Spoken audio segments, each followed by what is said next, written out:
We're practicing our ability to direct our attention deliberately instead of having it pulled automatically by thoughts, by emotions, internal sensations. It's incredible if you think that almost the entire world, 8 billion people, almost no one has received any sort of attention training. I was going to mention this later, but in terms of my own practice, I go on walks almost on a daily basis, 15 minutes, 20 minutes, and that's where I do my attention training. And just the ability to do that on a regular basis in different settings and backgrounds just makes it a whole lot easier, and I'm getting fit at the same time.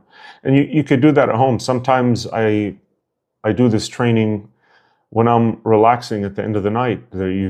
And I don't train everything every day, right? Some days I'll just train selective attention.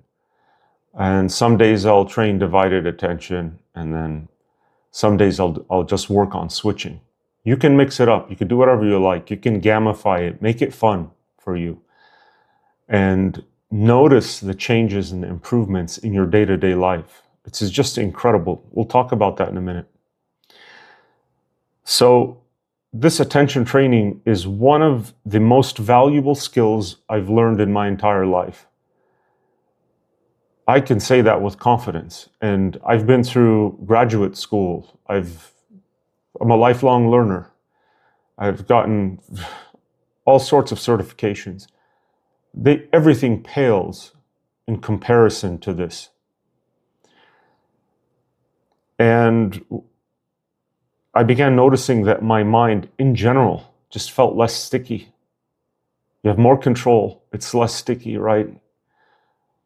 My attention used to get pulled into just these riffs. I call them riffs. You know, musicians playing music, they'll just go on a riff. It's what it's called, for whatever length of time. And for me, I used to call these thoughts that I would get lost in, I don't know how long, as riffs. And it would just, it would be minutes later when I just noticed what had happened from one thought to the next, and I was just underwater, consumed by it.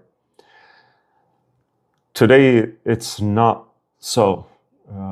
That doesn't happen too much anymore. And when it does, a minute later, I'm out of it. I notice what had happened. And you're strengthening these processes that work by themselves for you. You don't have to be always on point, monitoring and thinking about what you're thinking about. You'll notice it begins to work for you, which is remarkable. The same sorts of thoughts still appear, but they no longer capture me easily. So that's a really good thing. Like the same sort of thoughts that I used to have a long time ago, they still appear, but I don't get pulled into them. I don't get sucked into them. And when I do, I get out much quicker. So my relationship to my thoughts and thinking has changed. And things like anxiety, right? I try to avoid putting these kind of labels and conditions on things, because people say, okay, I don't have that, so this is not going to help me. This couldn't be further from the truth. Whether it's worry, rumination, anxiety, overthinking, negative thinking, self-critical, depression, whatever it is, they all have this same or similarity in underlying structure here. This self-focused attention and perseveration, prolonged thinking, getting stuck in these cycles. So these things, after you go through this attention training and you continue to work on it, practice it yourself, whatever it is that's bothering you or affecting you will lose its ability to dominate your awareness over time. And today I feel much more mentally flexible and much less trapped inside my own head. We say people are prisoners of their own minds, and truly almost everyone is a prisoner of their own mind. And this is one way that we can help ourselves. and loosen this grip. So remember that the core problem here is excessive self-focus. It's just an incredible thing that no one ever knows or thinks about. Excessive self-focus. Things like emotional distress, right? That's an umbrella phrase that covers so many things. Whether you feel sad or depressed, or your mood or your emotional states,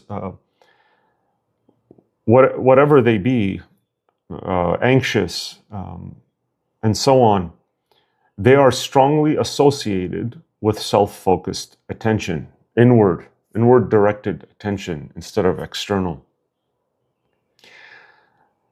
So that means that your attention gets turned inward toward your thoughts, feelings, physical sensations, internal monitoring, and mental analysis. I used to pride myself on having a rich inner life. I used to tell people, I have a rich inner life. And now I know that I'd rather have a rich external life. I'd rather have a rich outer life instead of a rich inner life. It's great to think cleanly and to be able to have an effective mind, capable mind, but to live in there, that's definitely not the way to go anymore. I think we want to have a rich external life, right? This is going to help us do it. It is. I hope you see that it's already helping you do it. So the more your attention is absorbed internally, the more intense your emotions will feel. So if you experience pain, you took a loss, you did something wrong in the past, the more your attention is turned inward, the more bad you're going to feel. And the less convert you, right? Vice versa. And it also, same thing with worry, right? About uncertain events in the future that could mean trouble for us. The less stuck we are inside, the less emotional intensity there will be. And remember, when you have less negative emotion, you will live your life differently, and the world will react differently to you. I hope you already know this, but it's common sense. If you're in a negative state, you're going to be thinking, acting, behaving with people and with the world in general differently than if you're in a positive state. This helps that. So what else here?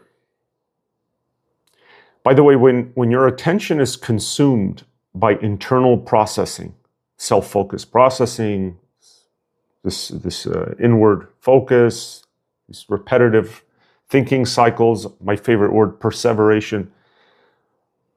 When your attention is consumed there, fewer mental, cognitive, mind resources, fewer resources are available for the outside world and for your thinking, for your adaptive thinking, right? More resources used inside here, less resources for you to lead a better life, to solve problems,